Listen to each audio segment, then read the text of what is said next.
हरि हरि हरे राम राम राम हरि हरि हरे कृष्ण कृष्ण कृष्ण हरि हरि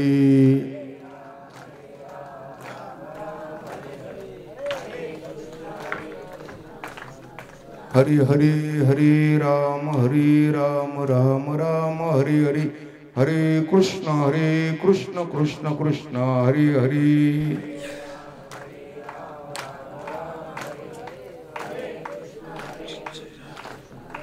हरि हरि हरे राम राम राम हरि हरि हरे कृष्ण कृष्ण कृष्ण हरि हरि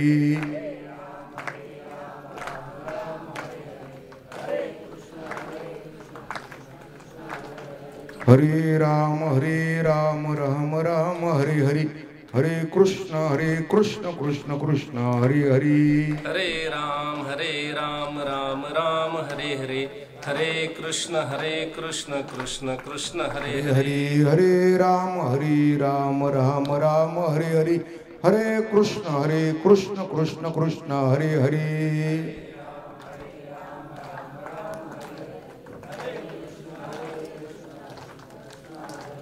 हरे राम राम राम हरे हरे हरे कृष्ण कृष्ण कृष्ण हरे हरे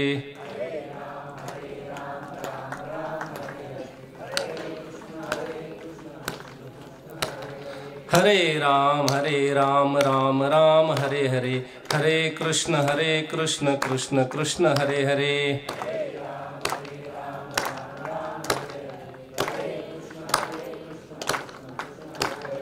हरे राम राम हरे हरे हरे कृष्ण कृष्ण कृष्ण हरे हरे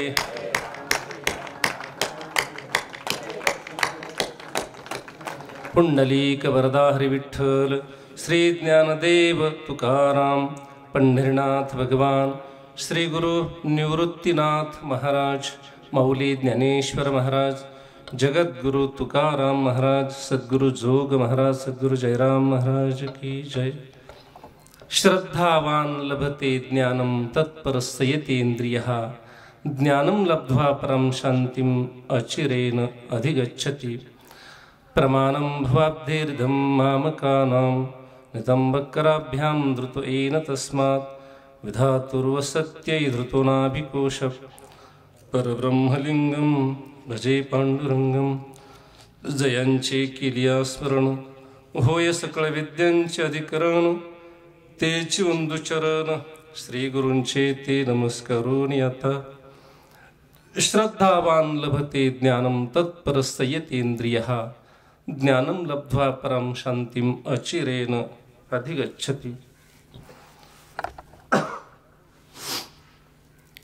प्रस्तुत प्राप्तस्थळी प्राप्त प्रसंगी प्रवचन रूपी सेवेसाठी निवडलेला श्लोक धर्मग्रंथांमध्ये सर्व श्रेष्ठ स्थानी असणाऱ्या श्रीमद भगवद्गीतेच्या 4थ्या अध्यायातील 39 क्रमांकाचा आहे। श्लोकाचा सरळ सरळ अर्थ आहे, भगवान म्हणतात, अर्जुना, ब्रह्मज्ञानाची प्राप्ती कुणाला होईल? श्रद्धावान पुरुषाला होईल। श्रद्धावान लभते ज्ञानम। त्यासाठी त्या साधकाची जबाबदारी काय? तर ज्ञानप्राप्तीच्या साधनामध्ये तत्परः संयतेंद्रियः ही त्याची जबाबदारी झाली। त्याला ब्रह्मज्ञान प्राप्त होईल। ब्रह्मज्ञानाने फायदा काय होईल? तर ब्रह्मज्ञानाने ज्ञानम लब्ध्वा परम शांतिम, ती शांती किती वर्षांनी मिळेल? अचिरेण अधिगच्छति, लागलीच प्राप्त होईल। अर्थात ब्रह्मज्ञान आणि ब्रह्मशांती एकच, अशा अर्थाचा हा श्लोक आहे।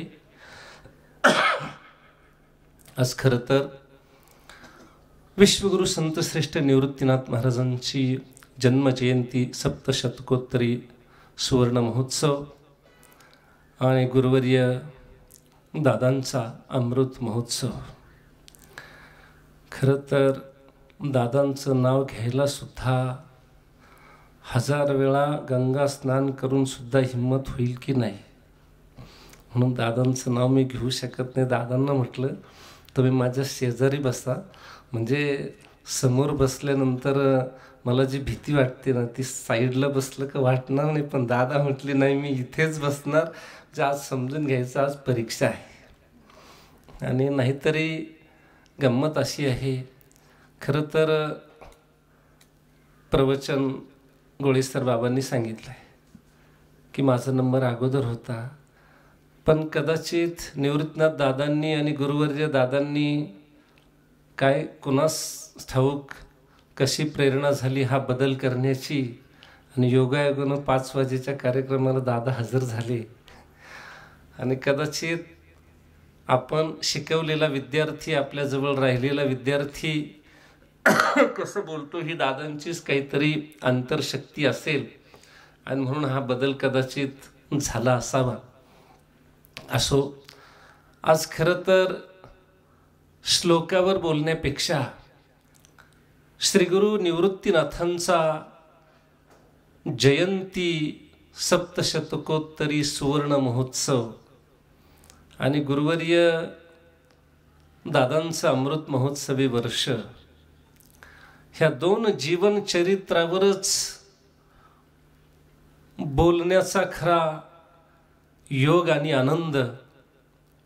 प्रवचन श्लोकावर तर आपण नेहमी बोलत आलो, नेहमी ऐकत आलो, परंतु साधूचं संतांचं जीवनचरित्र काय असतं, त्यांचं जीवन काय असतं. खरं तर संत वाङ्मय आणि संत चरित्र याच्यात अंतर आहे. संत वाङ्मय म्हणजे केलेले पंचपक्वान्न म्हणजे संत वाङ्मय आहे. ज्ञानेश्वरी म्हणजे संतांनी भक्ती ज्ञान वैराग्याची सामग्री घेऊन बनवलेले पंचपक्वान्न म्हणजे संत वाङ्मय. देवाच्या मुखातून निघालेले वाङ्मय कदाचित ते पंचपक्वान्न, पण ते पंचपक्वान्न ज्या अग्नीवर तयार झाले तो अग्नी म्हणजे संत चरित्र. आणि म्हणून साधक फार फार झालं तर पक्वान्न खाऊ शकतो, अग्नीला हात लावू शकत नाही. घुले दादांचं जीवनचरित्र म्हणजे अग्नी आहे. तो कोणता अग्नी आहे? ज्ञानाग्नी सर्व कर्मानी, भगवान बोलले ना गीतेमध्ये 4थ्या अध्यायात. आणि मग त्या ज्ञान अग्नीचं जीवनचरित्र, आणि खरं तर ते सुद्धा या निमित्तानं साधकांना आपल्या जीवनाचा प्रवास करत असताना, प्रवास करण्यासाठी आदर्शभूत ठरावं, वाटावं असं एक प्रकारचं जीवनचरित्र. आणि खरं तर त्याच्यावरच जास्त बोललं पाहिजे. त्याचं कारण असं, प्रवचनासाठी घेतलेली ओवी, प्रवचनासाठी घेतलेला श्लोक हा तर हक्काचा झाला, हे तर घर झालं, हा तर घर मालक झाला. पण जेव्हा जावईच पाहुणा येतो तेव्हा मात्र त्या घर मालकिनीची मनाची अशी अवस्था होते, आता घर मालकापेक्षा ती जावयाकडे पाहुणचार करत असताना तिचं लक्ष जास्त त्याच्याकडे असतं. म्हणजे घर मालकापेक्षा जावई हा काय झाला महत्वाचा.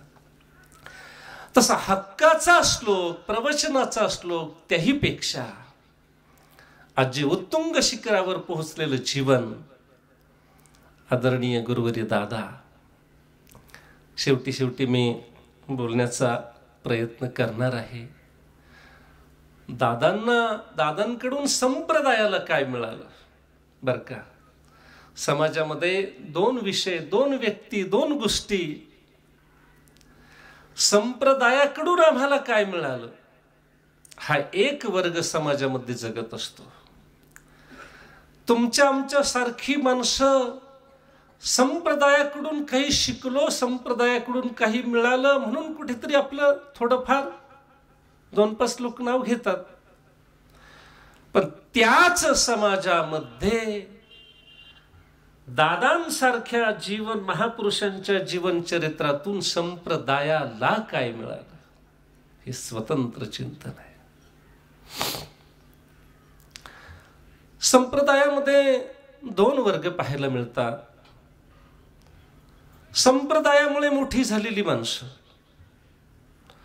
त्याच समाजामध्ये ज्यांच्यामुळे संप्रदाय, ज्यांच्यामुळे असं एक आदर्श, एक साधू ऋषितुल्य जीवन आणि त्यांचा अमृत महोत्सव आज या नाशिकच्या भूमीमध्ये होतोय, हे परम भाग्य आहे.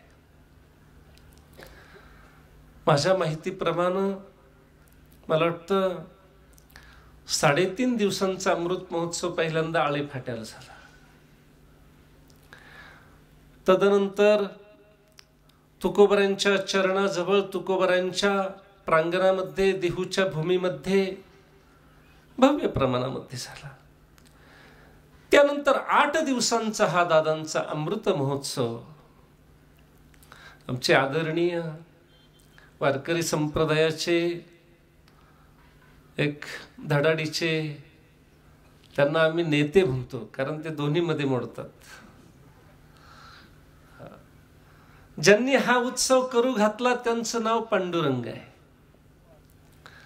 आणि अमृत महोत्सवाचं ही नाव फक्त प्रवचनकार पंडित आहे, पण रास एकच आहे.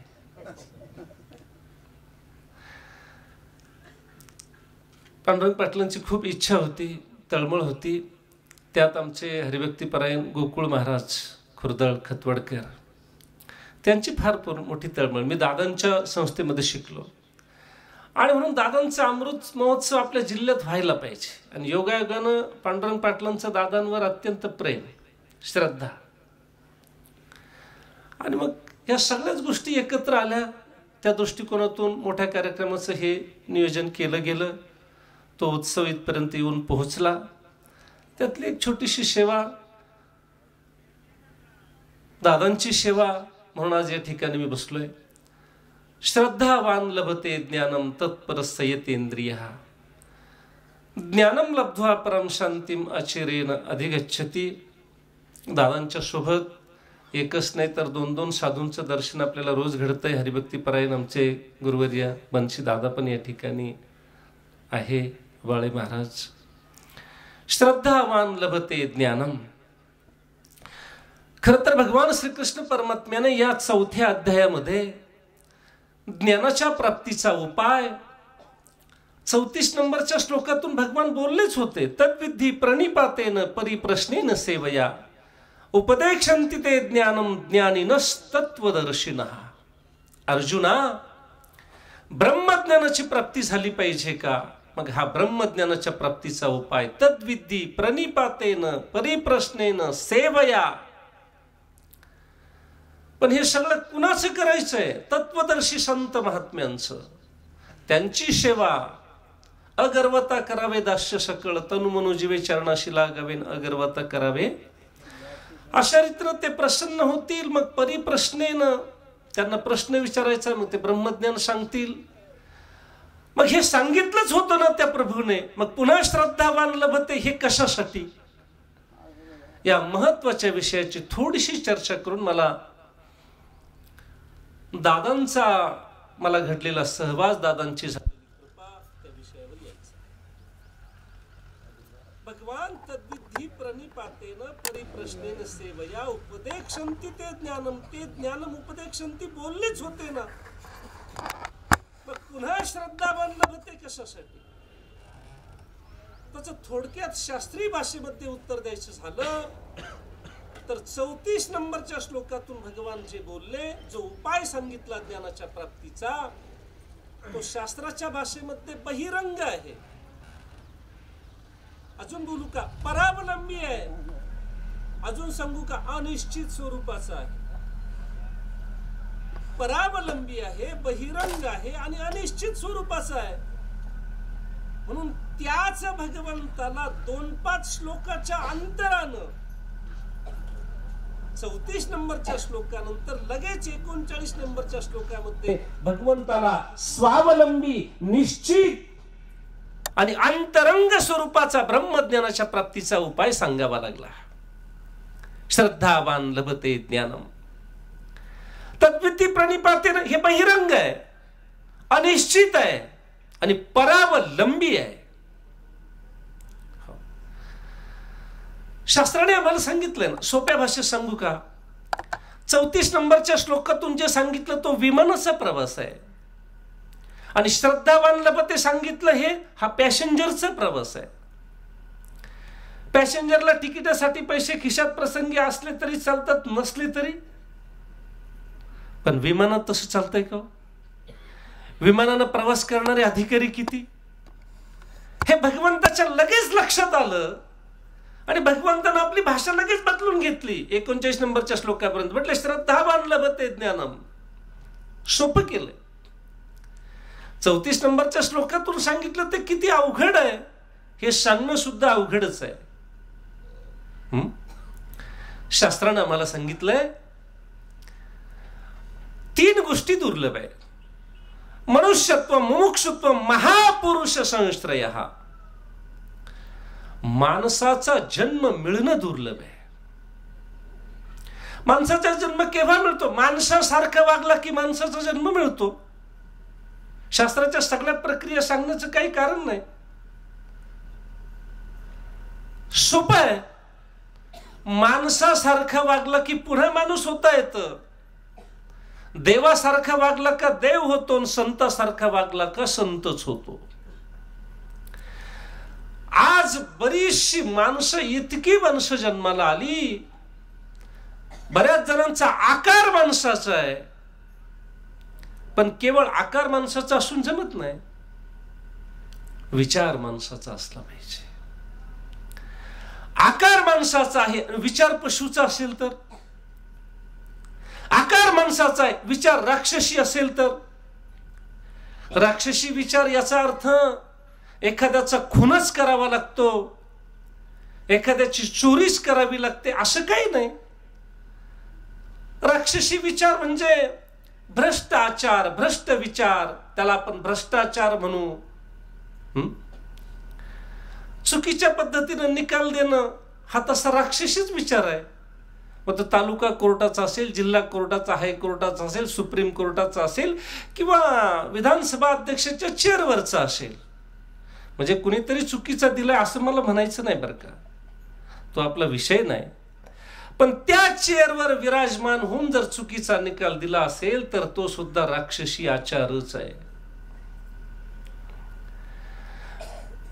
आकार माणसाचा, विचार सुद्धा माणसाचा असला पाहिजे, तोच पुढच्या जन्मात पुन्हा माणूस होतो. आणि शास्त्रानं सांगितलं माणसाचा जन्म दुर्लभ आहे. कशासाठी दुर्लभ आहे? याच्यासाठीच दुर्लभ आहे की माणसं दिसायला माणूस असून जमत नाही, ती असायला माणसं असली पाहिजे.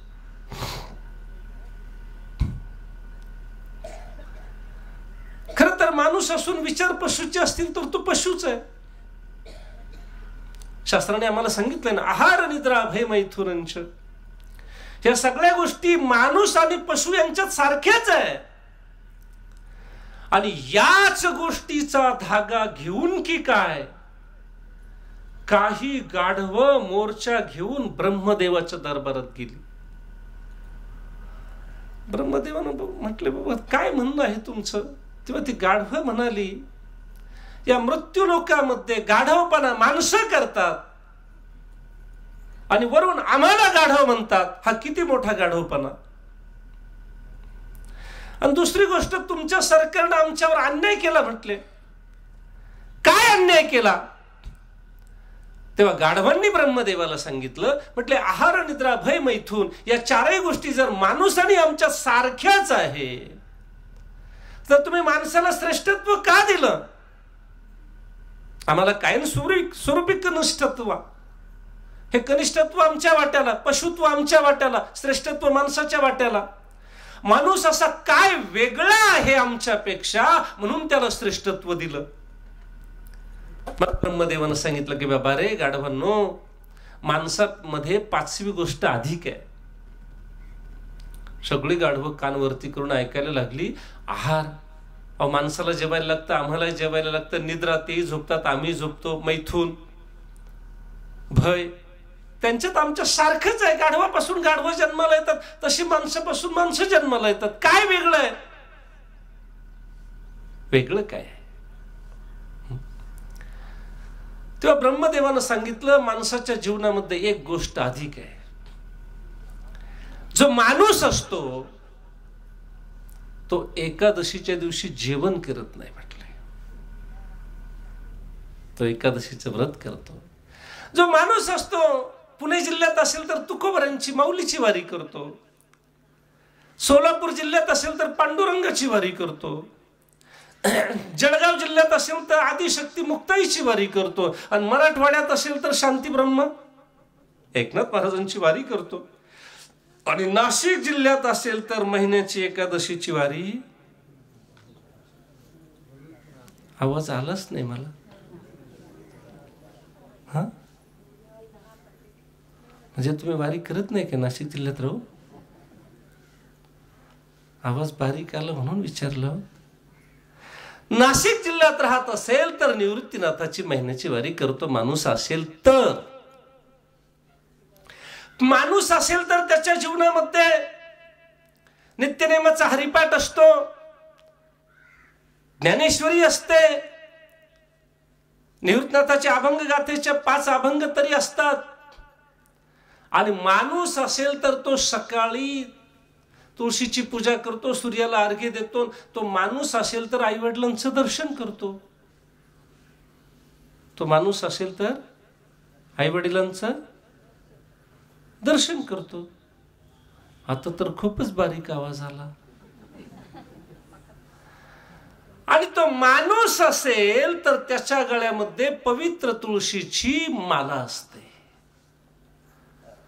असं म्हटल्यानंतर हे बिगर माळीचे सगळे गाढव ब्रह्मदेवानं हाकलून दिले.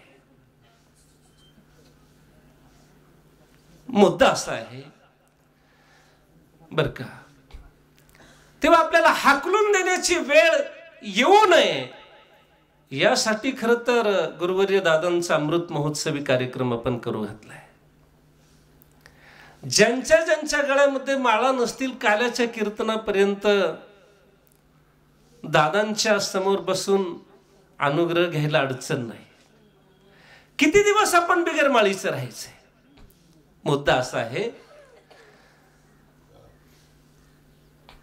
की माणसाचा जन्म मिळणं दुर्लभ आहे. मुमुक्षुत्व परमार्थाची आवड दुर्लभ आहे. तुकोबराय बोलले ना, जन्म जन्मांतरी असेल पुण्य सामग्री तरीच नाम जीवाग्री येईल श्रीराम. ज्ञानोबराय बोलले ना, बहुत सुकृतांची जोडी म्हणून त्याच्यानंतर विठ्ठली आवडी. हे सगळं अवघड आहे. आणि महापुरुष संश्रय हा साधूंची भेट, संतांची भेट दुर्मिळ आहे, अवघड आहे. संतांची भेट किती अवघड आहे म्हटलं. एक वेळेला चंद्रामृत सुद्धा सेवन करता येईल. चंद्रामृत सुखे सेववेल. असता जाता सूर्यास्त होत असताना धरून ठेवता येईल. सूर्यास्त झाल्यानंतर सुद्धा त्याला थांबून ठेवता येईल. बाह्या हेळा सागर तरवेल. या सगळ्या अशक्य गोष्टी आहे, पण त्या सुद्धा एक वेळेला शक्य होतील. परी त्या साधूची भेटी ना होईल का? म्हटलं एवढं अवघड आहे. आणि मग त्यांची भेटच जर एवढी अवघड आहे तर त्यांची सेवा केव्हा व्हायची? आणि त्यांची सेवा झाल्यानंतर ते प्रसन्न होतील आणि मागा म्हटले तर पुन्हा अडचणच आहे ना. एकदा संत भेटले, त्यांची सेवा झाली, ते प्रसन्न झाले, मागा म्हटले आणि मग आता काय अडचण आहे? पहिली अडचण ही आहे संत भेट अत्यंत दुर्लभ आहे. दुसरी अडचण ही भेट झालीच तरी आम्हाला सेवा होण्याची सद्बुद्धी होणं अवघड आहे. बरं, नुसती सेवा सांगितली का? तनु मनु जीवे. आता भगवान सहजपणे बोलून गेले, सेवया म्हणजे नवरदेवाला देतात त्या नाही. भांडारकर सांगताय तृतीय विभक्ती आहे. तृतीय विभक्तीचे प्रत्यय कोणते? नेसी निहीसी. चतुर्थीचे द्वितीयेचे एक, सला ते सला नाते, पंचमीचे ऊन हुंतून, षष्टीचे चाचीचे, सप्तमीचे इयाता इयात मध्ये आणि 8वं संबोधन. त्यापैकी तृतीयेचे प्रत्यय आहे नेसी निहीसी. त्यापैकी ने हा प्रत्यय लागला सेवेने. भगवान सहज सरळ बोलले, पण ज्ञानोबराय म्हटले ते एवढं सरळ नाहीये, म्हटले एवढं सोपं नाहीये. मग तनु मनू जीवे चरणाशी लागावे, एवढ्यावर जमत नाही माऊली म्हटले. एवढी सेवा झाल्यानंतरही अगर्वता करावे. दास्य सकळ अगर्वता शब्द याच्या खाली अंडरलाईन करायची. हे सगळं आम्हाला कोणत्या जन्मात जमायचं? बरं, हे सगळं जमलंच, साधू प्रसन्न होईपर्यंत सेवा करावी लागेल. ते साधू प्रसन्नही झाले आणि मागा म्हटले आता काय अडचण आहे, आताच खरी अडचण आहे, इथेच खरी अडचण आहे. पंढरीच्या वाटेने लाखोंच्या संख्येने समाज असतो. 20 लाख 25 लाख पंढरीत दाखल झालेले भाविक आपण प्रतिवर्षी ऐकतो. तर 25 लाखामध्ये प्रत्येक मनुष्य पंढरीत मंदिरापर्यंत पोहोचणं होईल न होईल, पण पांडुरंगाला हात जोडतो आणि सांगतो. काय सांगतो? प्रामाणिकपणानं सांगा बरं. पांडुरंगा आलो बाबा. कुणी कारमध्ये बसून आला असेल, कुणी शासनाच्या एसटीने आला असेल, कुणी पायी भजन करत आला असेल. आलो बाबा तुझ्या वारीला, पण एक विनंती आहे, या वर्षी पाऊस कमी आहे आणि पुढच्या वर्षी अजून कमी पडला तरी अडचण नाही, चिंता नाही. आता द्राक्ष बागा द्यायला आल्या, द्राक्ष सुरू झालेत, त्याला भाव नाही मिळाला तरी चालेल. कांदे पण काढणीला आलेत. मोदी साहेबांनी अजून खाणाऱ्यांवर शहरातल्या लोकांवर कृपा करून अजून 2000चे 200 रुपयावर आणले तरी अडचण नाही आम्हाला. निर्यात बंदी करून काही त्याचे टॅक्सेस वगैरे मोदी साहेबांनी अजून निर्यात शुल्क वाढवून 2000चे 200 रुपयावर आणले तरी आम्हाला चिंता नाही बाबा. लेकर बाळा उपवासी मिळेल तरी काही चिंता नाही. मुलगी लग्नाला आली, अजून 2 वर्ष नाही जमलं तरी अडचण नाही. 2 लाख रुपये कर्ज आहे, ते 4 लाख झालं तरी काही अडचण नाही. शेजारच्याच विकायला निघालं, ते नाही घेता आलं तरी अडचण नाही, पण तुझी कृपा मात्र होऊ दे, असं म्हणून वारकरी घरी येतात. हो, हसताय तुम्ही, काही चुकलंय का? चुकलंय काय? असं म्हणायला कोण तयार आहे? तुझी कृपा होईल न होईल ते नंतर बघू, पण हे सगळं झालं पाहिजे. आतापर्यंत वाचलं एवढं. मला सांगा, साधूची भेट झाली, साधूची सेवा झाली, साधू प्रसन्नही झाले आणि मागा म्हटले, इथेच घोटाळा आहे. आम्ही जर ब्रह्मज्ञानाच्या प्राप्तीऐवजी संसाराचंच काही मागून बसलो म्हणण्यापेक्षा संसाराचंच मागून बसतो. हे देवाच्या डोक्यात आलं 5300 वर्षापूर्वी. आणि देवानं बघितलं हे तद्विधी प्रणिपातेन, हे उपदेशांती ते ज्ञानम इथपर्यंत जातच नाही. म्हणून देवाला पुन्हा 39 नंबरच्या श्लोकामधून सोपं सांगावलं, बाबा रे श्रद्धावान लभते ज्ञानम. अवघड आहे, अवघड आहे. 2 मिनिटात सांगून मला पुढे जायचंय. रामदास स्वामी आणि रंगनाथ स्वामी बर का, एका ठिकाणी सोबतच ते यात्रेच्या ठिकाणी आले. तेव्हा रंगनाथ स्वामींना रामदास स्वामी अंतर्ज्ञानी, सगळे महापुरुष अंतर्ज्ञानी असतात म्हणण्यापेक्षा अंतर्ज्ञानी असतो तोच महापुरुष असतो. दोघांची भेट मात्र झाली नाही गर्दीमध्ये. आणि म्हणून रंगनाथ स्वामींनी प्रवचनातच सांगितलं, रामदास स्वामी इथं आलेत, त्यांची माझी भेट होईना. कुणाच्या आश्रमात, कुणाच्या मठात, कुणाच्या घरात असतील तर अशी अशी त्यांची ओळख आहे, असा परिचय आहे. त्यांची माझी जो कोणी भेट करून देईल त्याला मी पाहिजे ते देईन. आणि वर्णन सांगितल्यानंतर एका गृहस्थाला प्रवचनातच त्याला धागा दोरा लागला की अशा वर्णनाचे साधू आपल्या घरात, आपण त्यांना गाईच्या गोठ्यात उतरायला जागा दिली न समजल्यामुळे. आणि तेच रामदास स्वामी असले पाहिजे. लागलीच घरी गेला, दर्शन घेतलं. महाराज आपण रामदास स्वामी का? म्हटले हो, चुकलं माझं. गोठ्यातून बंगल्यात आणलं, सेवा सुरू केली. रंगनाथ स्वामींचा असा असा निरोप आहे, येईल मी तुझ्यासोबत त्यांना भेटायला. त्यांनी सांगितलं मी त्याला वाटेल ते देईन. 3 मुली लग्नाच्या आहे, एकदम खर्च मागून घेतो. रामदास स्वामी म्हणाले मी तुझ्यासोबत यायला तयार आहे, पण एका अटीवर. कोणत्या अटीवर? ते मागेल ते देणार आहेत, पण तू वाटेल ते मागायचं नाही. मी सांगेल तेच मागायचं, ह्या अटीवर. महाराज तुम्ही सांगाल तेच मी मागेन, पण माझा प्रपंच जरा लक्षात असू द्या. मतदानाला निघालेली माणसं, मग ते कारखान्याचं सोसायटी गटाचं असलं तर मग विचारायलाच नको, नाही का? मग ते म्हणतात आम्हाला पैसे नको, पण आमच्या परिस्थितीकडे लक्ष असू द्या. पैसे नको परिस्थितीकडे लक्ष असू द्या, हे कसं? तेव्हा यांनी सांगितलं मग तुम्ही सांगाल ते मी मागतो, पण माझ्या प्रपंचाकडे लक्ष असू द्या. रामदास स्वामी हसले. रंगनाथ स्वामींच्या पर्यंत घेऊन गेला. दोघांची भेट झाली, आनंद झाला. आणि नंतर रंगनाथ स्वामींना आठवण झाली, ज्या साधकानं माझी भेट करून दिली. बोल तुला काय पाहिजे? रामदास स्वामींनी त्याला बोलून घेतलं. आपलं काय ठरलं होतं सांगा. म्हटले काय मागू? काय नाही, त्यांना एवढंच सांगायचं तुमच्या दोघांच्या भेटीमध्ये तुम्हाला जो आनंद झाला त्यातला अर्धा आनंद मला द्या.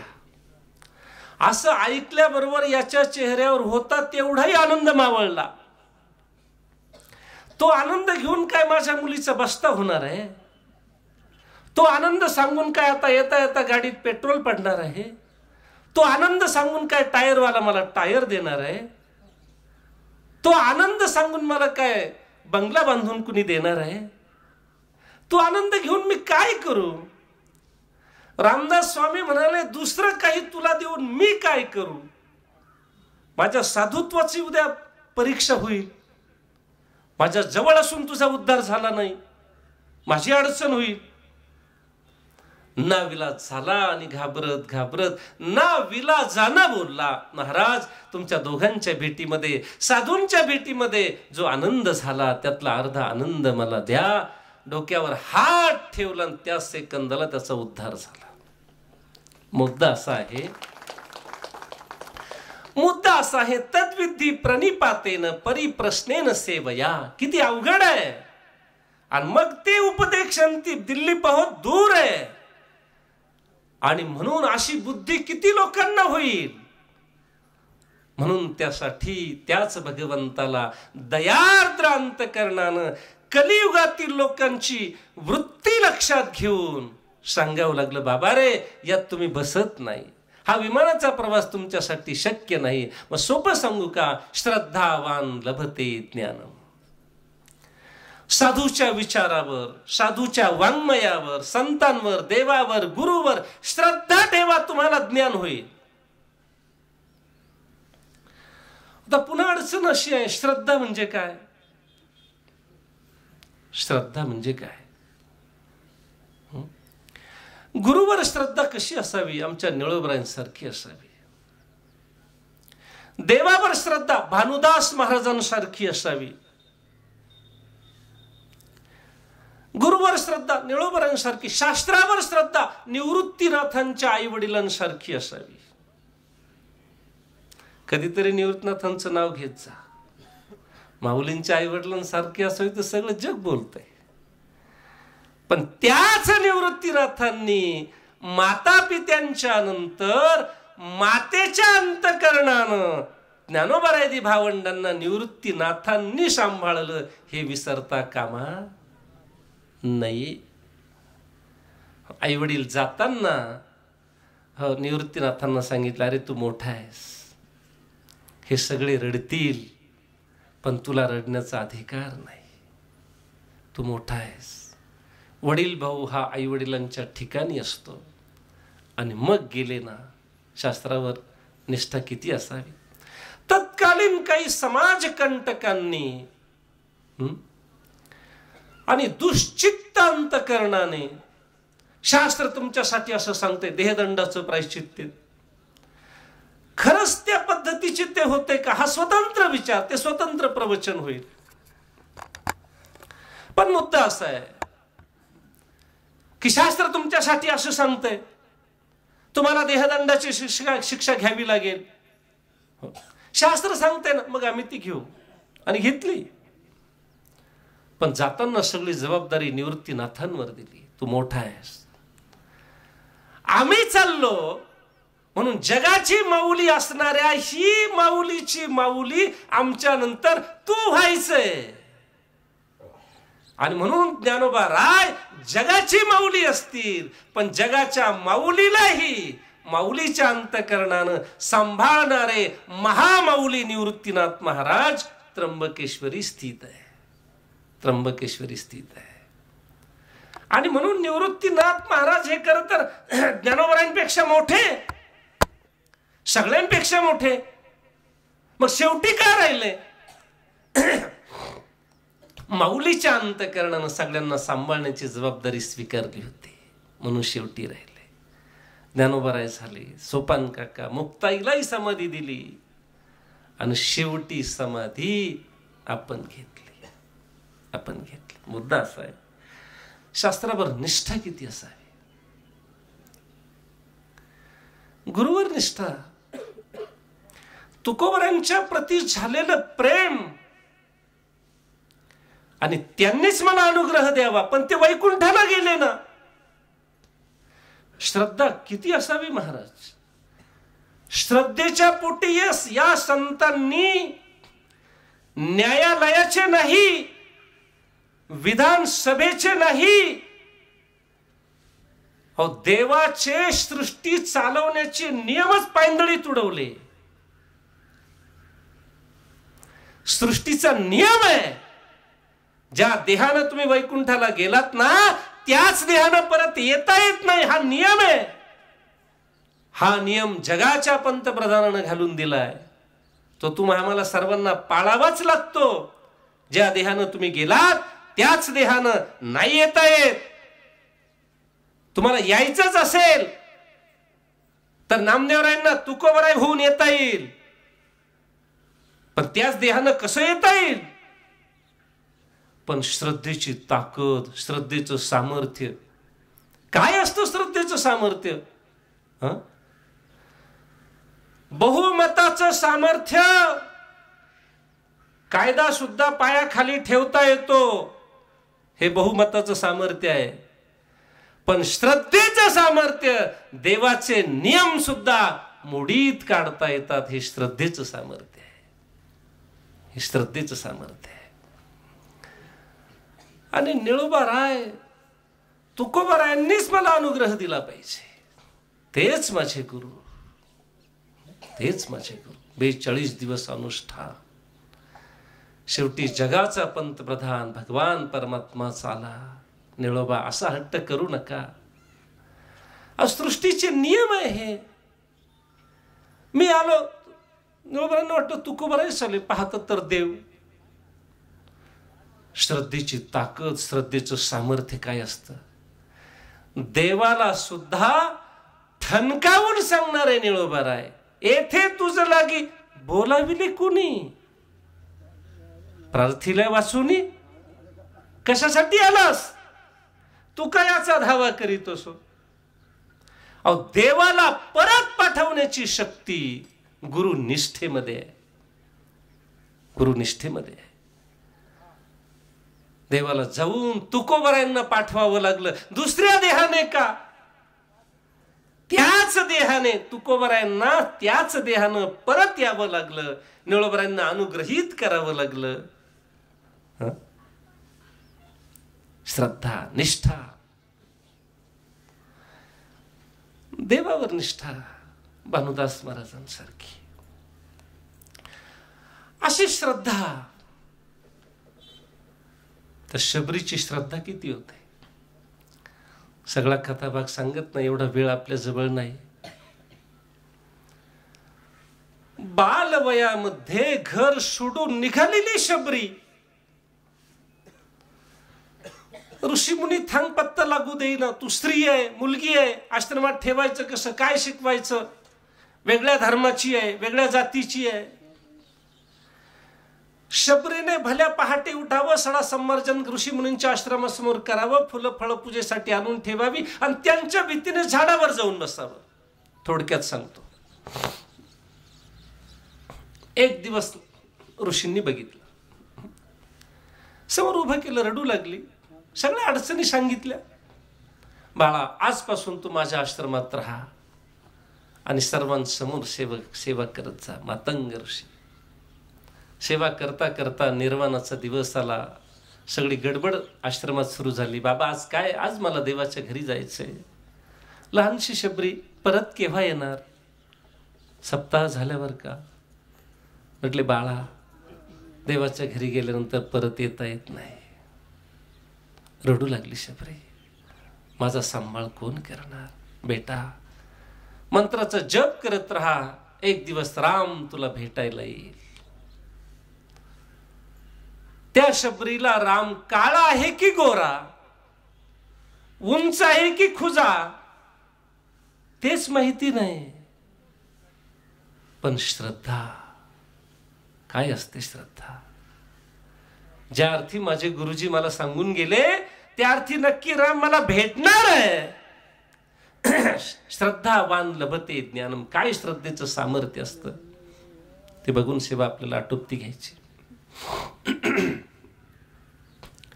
रोज तारुण्यामध्ये मिळालेला आशीर्वाद. तारुण्यातली शबरी काठीवर आली, वार्धक्यात गेली, तरी राम भेटला नाही. काय चाटायचं का तुमच्या श्रद्धेला? आमच्या 3 वाऱ्यांमध्ये जर घरी येऊन बोर फेल गेलं तर 4थ्या वारीला माणसं म्हणतात, महाराज दिंडीला ह्या वर्षी जमत नाही. ही आमची श्रद्धा पांडुरंगाच्या प्रती. तारुण्यातली शबरी काठीवर आली तरी श्रद्धा थोडी सुद्धा कमी झाली नाही. दिवसभर नामस्मरण करावं, सडा संमर्जन भल्या पहाटे करून ठेवावं, फुलं फळं आणून ठेवावी. आज माझे रामप्रभू येतील. संध्याकाळ झाली, आलेच नाही, उद्या येतील. उद्या उद्या करत करत आयुष्यभर श्रद्धेचा तो पूर, श्रद्धेचा तो ओलावा थोडा सुद्धा कमी झाला नाही. परिणाम असा झाला, अरण्यात आलेले रामप्रभू ऋषी मुनींना भेटले. ऋषी मुनींनी वेद मंत्रांनी त्यांची पूजा केली. शबरी हे काहीच जाणत नव्हती, कारण ती शाळेतच गेली नव्हती. वेद मंत्रांनी पूजा कशी करणार? वेद मंत्रांनी ज्यांनी पूजा केली रामप्रभूंची, रामप्रभू त्यांना म्हणाले, या अरण्यामध्ये मी तुमच्यासाठी काय करू सांगा? 12 फुलं फळं देणाऱ्या वृक्षांची निर्मिती करू का? ऋषीमुनी म्हणाले, ते सर्व आहे. करणारच असाल तर पाण्याची व्यवस्था करा, एखादं सरोवर निर्माण करा. रामप्रभू म्हणाले, सरोवर तर समोरच आहे, आणि हे असताना पुन्हा दुसरं कशासाठी? म्हटले, एक शूद्र समाजाची शबरी आहे, तिने स्पर्श केल्यापासून आम्ही ते पाणी वापरत नाही, आणि वापर नसल्यामुळे ते खराब झालंय. प्रभू हसले. मग याचाच जीर्णोद्धार केला तर? ऋषी म्हणाले, मग चालेल ना प्रभू. ऋषींना असं वाटलं काहीतरी 2-4 दिवसाचा यज्ञ प्रभू करतील, ब्राह्मण लोकांना बोलावतील, मंत्र घोष होईल, आणि मग हे पाणी शुद्ध होईल, असं ऋषींच्या डोक्यात. रामप्रभू म्हणाले, मी सांगितलेलं करणार का? करू म्हटले प्रभू. काही नाही, त्या शबरीची पाद्य पूजा करा, तिचं चरण तीर्थ टाकलं की सरोवर शुद्ध होईल. आता बरी गंमत आहे का? म्हटले, जिच्याशी पंगा घेतला तिचीच पूजा करायची. शबरीचं चरण तीर्थ सरोवरात टाकल्याबरोबर अमृतापेक्षाही पाणी गोड झालं. ही श्रद्धेची शक्ती आहे.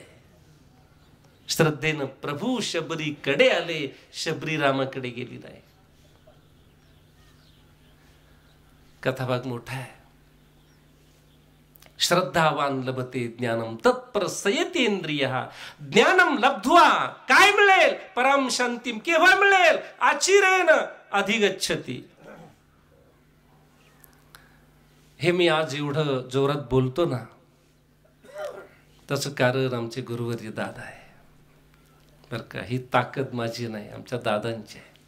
आळंदीला गेलो, BSc झाल्यानंतर डायरेक्ट दादांना भेटलो. दादा म्हटले, तू मला ओळखतो का? म्हटलं, आमच्या गावात दादा तुमची किती कीर्तन झाली. मग काय म्हणणं आहे म्हटलं, मला आळंदीला राहायचं, कीर्तनकार व्हायचं. दादाने बघितलं हे पॅन्ट शर्टावर आलंय आणि डायरेक्ट माझ्याकडे आलंय, जरा बिलिंदरच दिसतंय. आणि दादा म्हटले नाही, आम्ही विद्यार्थी ठेवत नाही. दादाने बघितलं एकतर हे एकटंच आलंय, एक पॅन्ट शर्टावर माझ्यापर्यंत आलंय, दोन, म्हणून दादाने मला पहिला शब्द सांगितला, आम्ही विद्यार्थी ठेवत नाही. आणि मग काय करावं काय. दादा म्हटलं तुझ्या सोबत कुणी, कारण आळंदीला जायचं म्हणजे 99.99% त्या विद्यार्थ्याला कुणीतरी घेऊन जातं. मग ते काही विद्यार्थ्यांना ओढत नेलं जातं, बळच गाडीत बसून नेलं जातं, काहींना मोकळ्या मनानं, असे बरेच प्रकार असतील, पण कुणीतरी सोबत असतंय. मग सांगितलं जातं, महाराज एवढ्या विद्यार्थ्याला सांभाळा, तुमच्याकडे ठेवायचं आहे. दादा म्हटलं तू एकटंच आलास. बर, मी पहिली नगर प्रदक्षिणा आळंदीची दादांच्या सोबत केली. कशासाठी केली? त्या नगर प्रदक्षिणेत दादाला नादी लावायचं म्हणून केली. प्रदक्षिणा करायची म्हणून नाही केली. खरं सांगतो, प्रवचनाच्या स्टेजवरून खोटं बोलू नये असं म्हणतात. गाडीत बसल्यावर चालत असेल मोबाईलवर, पण प्रवचनाच्या स्टेजवर नाही चालत ना. सगळी प्रदक्षिणा पूर्ण झाली, आळंदीची नगर प्रदक्षिणा. आळंदीचं जीवन, भल्या पहाटे उठायचं आणि तिथे चहा कसला, मधुकरीचं जेवण, सकाळचा हरिपाठ, सायंकाळचा हरिपाठ, नगर प्रदक्षिणा. सायंकाळी नगर प्रदक्षिणा दादांची. आळंदीत आलं की दादांचं हे सगळं जीवन. सगळी प्रदक्षिणा पूर्ण होत आली. दादाने मला एक प्रश्न विचारला, तुला कीर्तनकार कशासाठी व्हायचं, कीर्तनकार होऊन काय करणार? मी जरा बेडर होतो बरं का, आणि दादांना म्हटलं तुम्ही जे केलं ते करणार. दादाने एकदम माझ्याकडे बघितलं, अरे आता आपण समजत होतो त्याच्यापेक्षा बिलिंदर दिसतो. म्हटलं मी केलं तेच करणार म्हणजे काय करणार? म्हटलं तुम्ही कीर्तनाचे पैसे घेत नाही ना, मी पण घेणार नाही. एवढ्या शब्दावर दादांनी मला वैष्णव सदनमध्ये प्रवेश दिला. एवढ्या शब्दावर.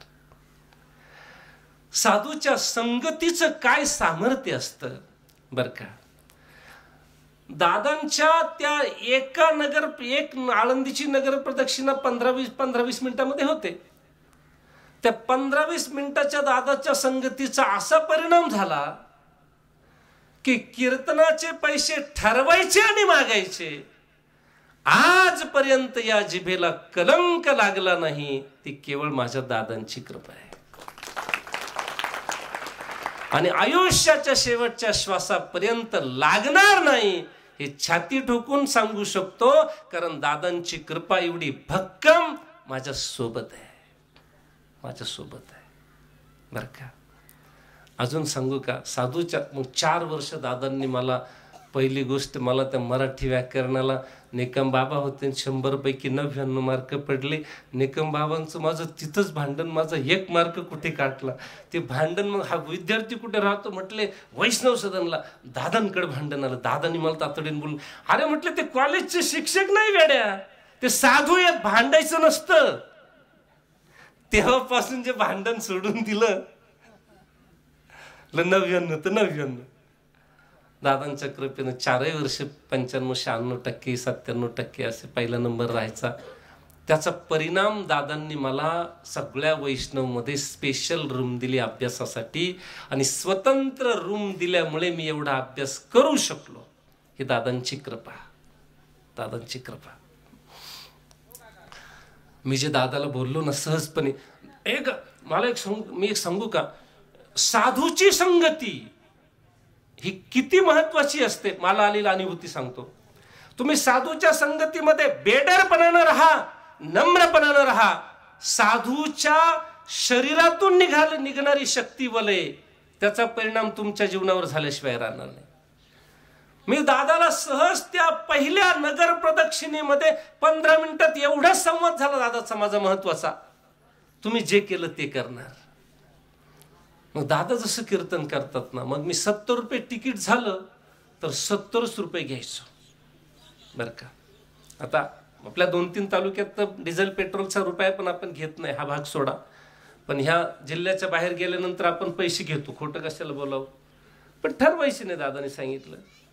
आणि 70 रुपये झाले का 70च घ्यायचे. पुन्हा मग सांगितलं बाबा आता गाडी घेतली म्हटले ते टायर बियर अमकं धमकं आता परत द्यायचं बंद करा म्हटले.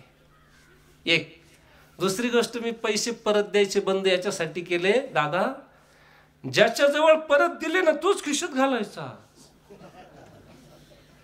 ते एक दिवस मराठवाड्यात कीर्तन केलं, ते हिशोबाला पंडित महाराज समोर 5,000 रुपये लिहिलेले, ते सप्तसमितीतले महाराज पैसे घेत नाही असं आम्ही ऐकलंय. देणार म्हटलं माझ्या हाताने पाकिट दिलंय. म्हटले महाराज परत येतील बरं, आम्ही त्यांना विचारू. तेव्हा त्यांनी ते उरलेलं पाकिट जमा केलं.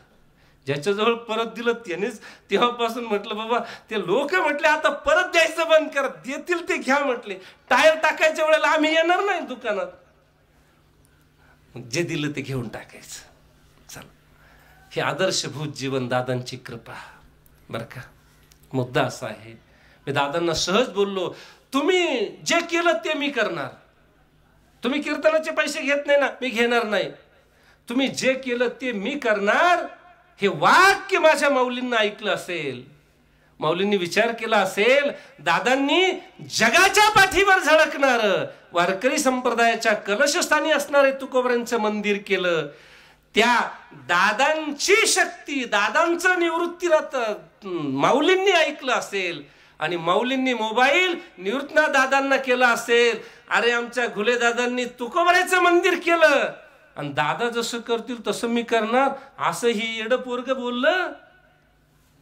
आणि दादांच्या आदेशावरून माऊलींनी निवृत्तीनाथांना फोन केला असेल आणि मग निवृत्तीनाथांनी सांगितलं ट्रस्ट बोर्ड बदलतंय, आणि मग कदाचित मला त्या विश्वस्त पदाच्या निमित्तानं जवळ केलं असेल निवृत्तीनाथांनी. आणि निवृत्तीनाथांचं मंदिर आमच्या निमित्तानं, सगळ्या वारकऱ्यांच्या योगदानातून निवृत्तीनाथाचं मंदिर सुद्धा तुकोबरांच्या नंतर दादांच्या या कदाचित संवादामुळे ही लिंक जुळली असावी आणि या संवादामुळे मला तिथे जाता आलेलं असावं. चांदीचा रथ झाला 2 करोड रुपयांचा, आजच्या किमतीला 2-2.5 करोड रुपयांचा चांदीचा रथ झाला. 2.5-3 कोटीचं दगडी मंदिर झालं. आणि सगळ्या विश्वस्तांनी विश्वासानं मला अध्यक्ष केलं. दादा, मी म्हटलं बाबा आपल्या कारकिर्दीत काहीतरी प्रोसिडिंगला वेगळं लिहायचं, माझा स्वभाव काहीतरी वेगळं करायचं. मग मी अध्यक्ष असताना म्हटलं कळस सोन्याचा करायचा. जयंत महाराज म्हटले अरे सोन्यासारखे अध्यक्ष, सोन्याचा कळस करायचा म्हटले, आमची मान्यता आहे. मग सगळे आमचे जयंत महाराज गोसावी असतील, आमचे सगळे ट्रस्टी सोन्याचा कळस करायचा लिहून टाकले. सोन्याचा कळस, सोन्याचा कळस, कळस होऊन सोनं उरलं, मुकुट पण सोन्याचं झालं. मुकुट पण सोन्याचं. हे सगळा योग तुम्ही जसं करताय तसं मी करेल, ह्या बेडर वाक्याचा परिणाम इतका चांगला झाला. केवळ दादांची संगती, 4 वर्ष वैष्णव सदनला राहिलो, दादांची जी कृपा मिळाली, दादांचा जो अनुग्रह झाला, दादांची जी कृपा दृष्टी माझ्यावर राहिली, ते सगळ्या गोष्टींचा हा परिणाम आहे. मुद्दा असा आहे, श्रद्धावान लभते ज्ञान. श्रद्धेचे प्रकार आहे. अधिष्ठान असेल, त्या अधिष्ठानासाठी काहीतरी त्याग, ही एक श्रद्धा आहे बर का. जे अधिष्ठान आहे, जे गुरुतुल्य आहे, त्यांच्या जीवन चरित्रातून तुम्ही काहीतरी घ्या, ही एक श्रद्धा आहे. गुरुवर्य दादांकडून मी 2-3 गोष्टी, दादांचं सगळं जीवन चरित्र, सगळं जीवन चरित्राचा सागर माझ्यासारख्याला घेता येणं शक्य नाही. पण ज्ञानोबराय बोलले ना, अरे ज्ञानेश्वरी म्हणजे सागर आहे, पण एवढा सागर नाही घेता येणार ना, एक तरी ओवी अनुभवावी.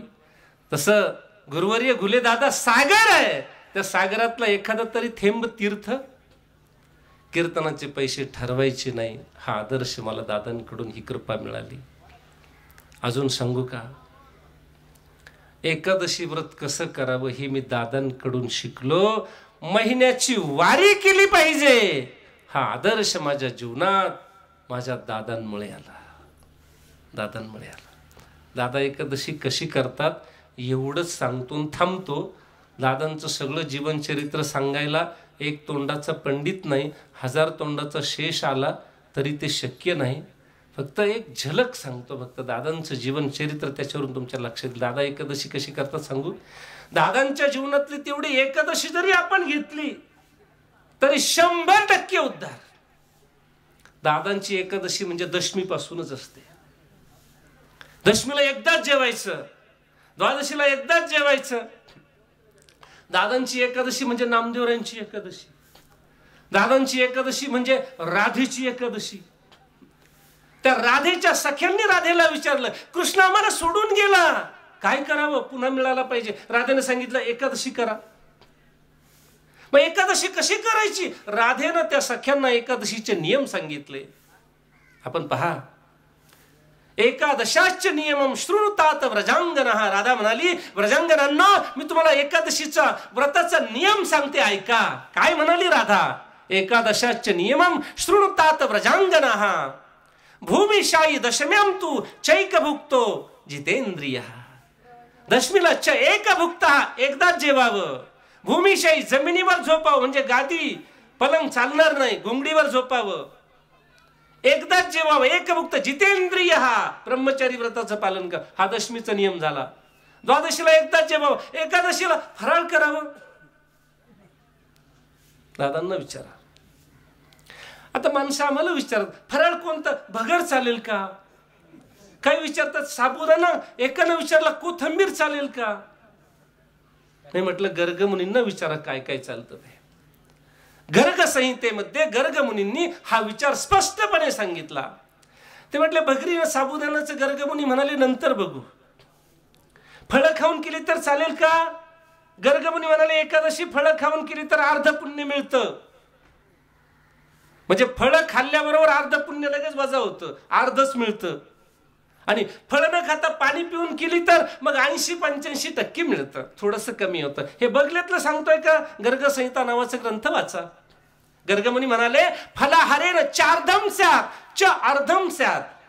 फलाहारेन चार्धम स्यात्, अर्ध पुण्य मिळेल. आणि पाणी पिलं तर किंचित न्यूनम जलेन च. जलेन पुन्हा तृतीय विभक्ती. जलाने, पाणी पिण्याने, किंचित न्यूनम, थोडंसं कमी होईल, म्हणजे 80-85% मिळेल. एकानं मला विचारलं, म्हटले फळं खाऊन केली तर अर्ध पुण्य मिळतं, मग ते फळं किती खाणार. म्हटले सकाळी सफरचंद खाणार, दुपारी पेरू खाणार, 4 वाजता 4 चिक्कू खाणार, संध्याकाळी सीताफळ रामफळ खाणार. मी म्हटलं कोट आहे का पोट आहे का दौलताबादचा कोट आहे. कदाचित हा विचार कलियुगातली माणसं करतील म्हणून गर्गमुनींनी तेही सांगून ठेवलं. किती वेळा फळं खायची, एकदाच खायची. आणि जर दोनदा खाल्ली तर त्याने विचार असा केला. ते म्हटलं एकदा फळं खाल्ली तर अर्ध पुण्य मिळतं, दोनदा खाल्ली तर 20-25% मिळत असेल ना. गर्गमुनी म्हणाले असं गणित तिथे नाही चालत. एकदा खाल्ली तर 50%, दोनदा खाल्ली तर 20-25%. आता काय म्हणाले गर्गमुनी ऐका. द्विवारम वा त्रिवारम वा यो नरो हरिवासरे. हरिवासरे म्हणजे एकादशी. द्विवारम त्रिवारम म्हणजे 2-3 वेळेला. यो नरो म्हणजे यो नरहा, जी माणसं 2-3 वेळा फळं खातात त्यांचं काय होतं ऐका. द्विवारम वा त्रिवारम वा यो नरो हरिवासरे करोतीच फलाहारम तस्य किंचित फलम नाही. किंचित नाही म्हणजे थोडं सुद्धा मिळत नाही 2 वेळा फळं खाल्ली तर. मला सांगा 2 वेळा फळं खाल्ली तर थोडं सुद्धा पुण्य मिळत नाही. तिथे भगरीचा आणि खिचडीचा नंबर केव्हा लागायचा. म्हटले भगर साबुदाणा हद्द पार, कोथंबीर टाकून खिचडी खाणारा तडी पार.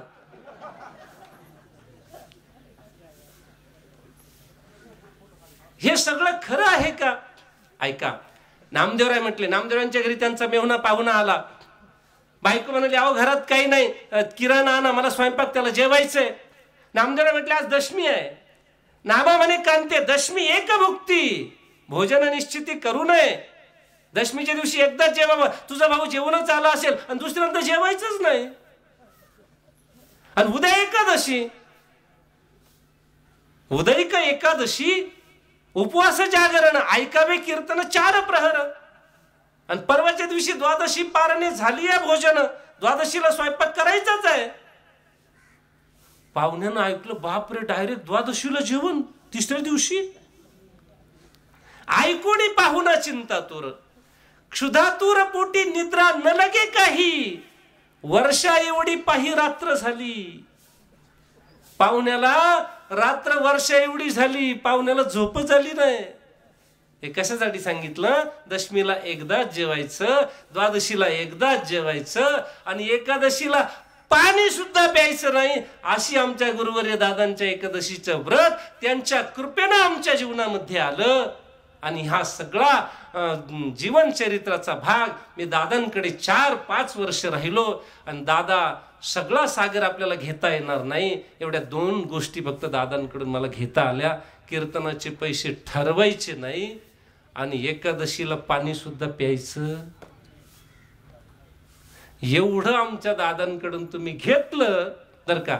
दादांचा अमृत महोत्सव म्हणजे काय? अमृत महोत्सव म्हणजे फक्त कीर्तन ऐकायची नाही, कीर्तन करायची नाही. ज्यांचा अमृत महोत्सव आहे त्यांच्या जीवन चरित्रातून एक तरी गोष्ट आपल्याला घेऊन घरी जायचंय, आपल्या जीवनाचं अमृत करायचंय, म्हणून अमृत महोत्सव आहे. आमच्या दादांनी देहूला वारकरी शिक्षण संस्था सुरू केली. मला कुणाची निंदा करायची नाही, मला कंपॅरिझन तुलना करायची नाही, पण वास्तव मात्र मांडून जायचंय. संबंध महाराष्ट्रामध्ये वारकरी शिक्षण संस्थांना ऊत आला. ऊत म्हणेल मी, ऊत. पाऊल उचललं का वारकरी शिक्षण संस्था? दादांनी टाकली असेल, काय नवलंय, कितीतरी वारकरी शिक्षण संस्था आहे. पण इतर वारकरी शिक्षण संस्था आणि दादांची संस्था याच्यात अंतर आहे. काय अंतर आहे? दर्जेदार शिक्षण महाराष्ट्राच्या पाठीवर जर कुठे असेल तर देहूला दादांच्या वारकरी शिक्षण संस्थेत आहे. अजून सांगू, इतर संस्थांमध्ये शिक्षणाची व्यवस्था आहे, राहण्याची व्यवस्थाच नाही. तुमच्या पद्धतीनं राहा. बर, काही शिक्षण संस्थांमध्ये राहण्याची व्यवस्था आहे आणि शिक्षणाची आहे. 35,000 रुपये मोजावे लागतील. कुठून चोऱ्या करून आणायचे? तसं जमत नाही. बर, दादांच्या संस्थेमध्ये शिक्षणाची व्यवस्था आहे, राहण्याची व्यवस्था आहे, भोजनाची आहे, म्हटले भजनाची आहे. इतकंच नाही, विद्यार्थ्यांच्या गणवेशाची सुद्धा व्यवस्था आमच्या दादांनी केली. महाराष्ट्रामध्ये नाही, संबंध भारत देशामध्ये दर्जेदार शिक्षणासहित ही सगळी व्यवस्था. म्हटले फी किती? विनाशुल्क, विदाऊट एनी चार्जेस, विनाशुल्क. भारतामध्ये मी महाराष्ट्रामध्ये महाराष्ट्र पिंजून काढला कीर्तनाच्या रूपानं. अशी वारकरी शिक्षण संस्था मला पहिली दादांनी काढली. याचे साक्षीदार या तालुक्यातले आमचे खतवडचे भूमिपुत्र हरिभक्तीपरायण आमचे गोकुळ महाराज खुर्दा. दादांनी शेकडो विद्यार्थी तयार केले, पण गोकुळ महाराजांचं नाव का सांगितलं? या तालुक्यातले ते आहेत, त्यांना ओळखणारा हा तालुका आहे. आणि दुसरे आमचे जयंत महाराजांचे चिरंजीव सच्चिदानंद महाराज. दादांच्या सहवासात 4-5 वर्ष राहिल्याचा परिणाम असा झाला, दादा तुमच्याकडून मला प्रेरणा अशी मिळाली, कृपा अशी झाली. आमचे दादा अभंग गाथा पाठ करण्यावर खूप प्रेम करतात. कधी जर देहूला गेलात ना, तुकोबरांची अभंगाथा कंठस्थ करा. दादाला तोच तुकोबर आहे वाटतो, त्या विद्यार्थ्याचं इतके लाड करणार आमचे दादा. ज्ञानेश्वरी कंठस्थ असणाऱ्यांना बक्षिस असतात. मी विचार केला, आपला जन्म निवृत्तनाथांच्या जवळ झाला, शिक्षण माऊलीच्या दारात झालं असेल, पण आपला जन्म आणि आपली कर्मभूमी आपल्याला आयुष्यभर नाशिक जिल्ह्यात राहायचंय. आपले आई वडील नाशिक जिल्ह्यात राहतात. निवृत्तनाथासाठी काहीतरी करूया. निवृत्तनाथाची अभंग गाथा जो कंठस्थ करेल त्याला आम्ही आई वडिलांच्या स्मरणार्थ निवृत्तनाथाची सोन्याची प्रतिमा देत असतो. मी ट्रस्टी असताना निवृत्तनाथांचा पालखी सोहळा गोगलगावला मुक्कामी असतो. त्या गोगलगावचा योगेश कांदळकर नावाचा विद्यार्थी, त्याने सहज ऐकलं, अभंगाता कंठस्थ केली. आणि योग असा का मी ट्रस्टी होतो दादांच्या कृपेनं, आणि फडणवीस मुख्यमंत्री होते आणि भूमिपूजनाला आले. म्हटलं आता ह्या विद्यार्थ्याला बक्षीस आपण दिलं पाहिजे. परमिशन घेतली फडणवीस साहेबांची, त्यांनी परमिशन दिली. त्र्यंबकेश्वर निवृत्तीनाथ सोन्याची प्रतिमा देता आली. पण दादा खंत अशी होती, माणूस आमच्यासारखी माणसं किती कीर्तन अभंग पाठ केले तरी थोडासा प्रांतवाद मनात राहतोच ना. तो विद्यार्थी नगर जिल्ह्यातला होता दादा. मनाला खंत वाटायची, नाशिक जिल्ह्यातला एकही विद्यार्थी निवृत्तीनाथाची अभंगात कंठस्थ नाही केली. आपण कमी पडलो नाशिक जिल्ह्यात प्रचाराला. ही खंत बरेच वर्ष मनात खदखदत होती. निवृत्तीनाथांनी कृपा केली आणि येवल्याच्या एका विद्यार्थ्याने गाथा कंठस्थ केली.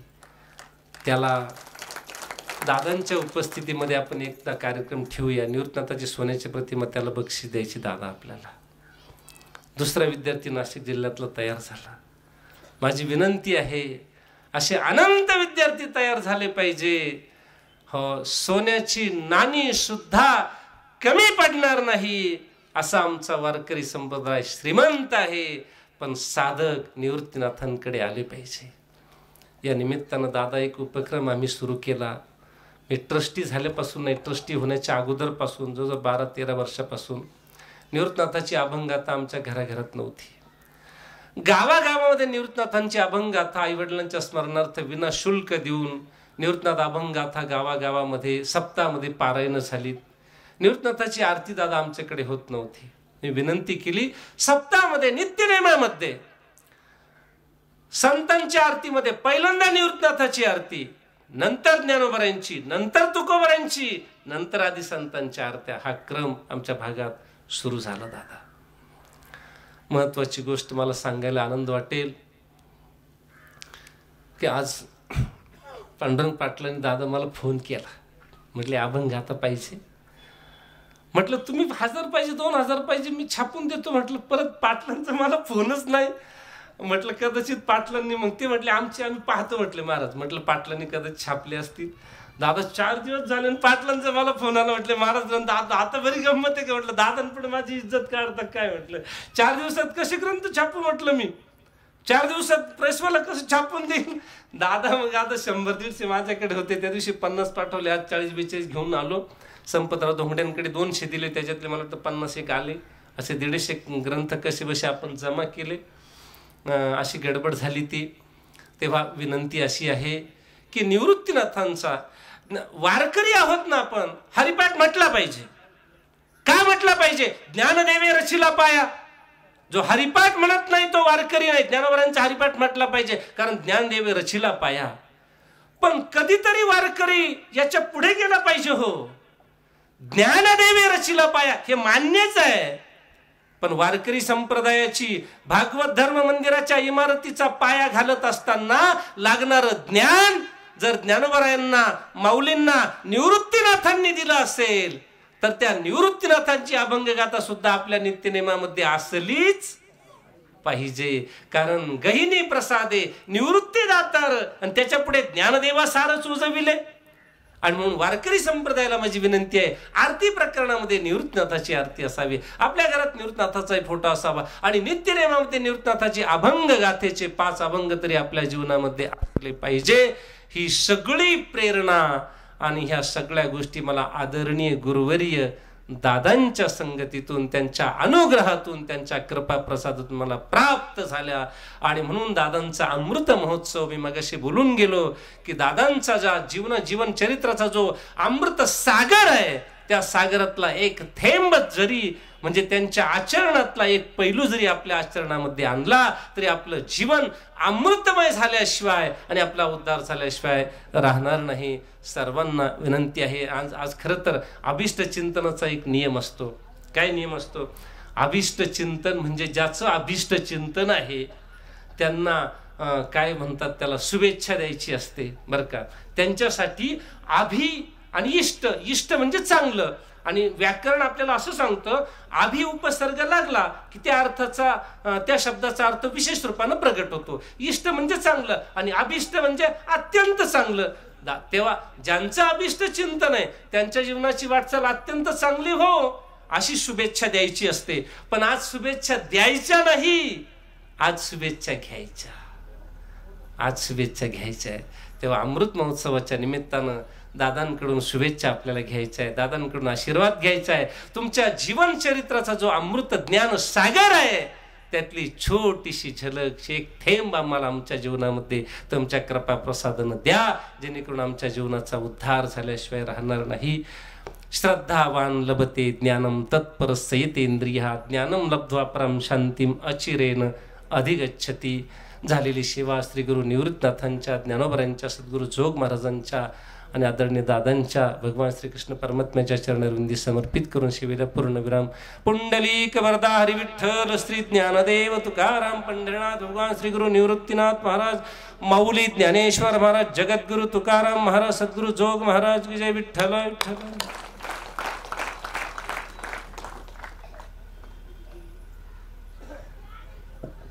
रामकृष्ण हरी. यदक्षरमनाख्ये मानंदमजमव्ययम श्रीमन निवृत्तीनाथेती ख्यातम दैवतमाश्रय. सर्वप्रथम पसायदान म्हणूयात, मग आपण. आता विश्वात्मके देवे येणे वागयज्ञ तोषावे, तोषो निमज द्यावे पसायदान हे. जे खळांची व्यंकटी सांडो तया सत्कर्मी रते वाढो. भूता परस्परे पडो मैत्र जीवांचे, दुरितांचे तिमिर जावो. विश्वस्वधर्म सूर्य पाहो, जो जे वांछील तो ते लाभो. प्राणिजात वर्षते सकळ मंगळी, ईश्वर निष्ठांची मांदियाळी. अनवरत भूमंडळी भेटो तयात, चला कल्पतरूंचे आरव. चेतना चिंतामणीचे गाव, बोलते जे अर्णव पियुषांचे. चंद्रमे जे अलांछन, मार्तंड जे तापहीन. ते सर्वाई सदा सज्जन, सोयरे होतो किंबहुना सर्व सुखी. पूर्ण भवो निती लोकी, भजिजो आदिपुरुखी अखंडित. आणि ग्रंथोपजीविये विशेष लोकीये, द्रष्टा द्रष्ट विजये भोवा विजी. एथ मने श्री विश्वेश्वरावो, हा होईल दान पसावो. येणे बरे ज्ञान देवो सुखिया जाहला, येणे बरे ज्ञान देवो सुखिया जाहला. येणे बरे ज्ञान देवो सुखिया जाहला. पुंडलीक वरदा हरी विठ्ठल श्री ज्ञानदेव तुकाराम पंढरीनाथ भगवान की जय. सद्गुरु श्री निवृत्तीनाथ महाराज की जय. माऊली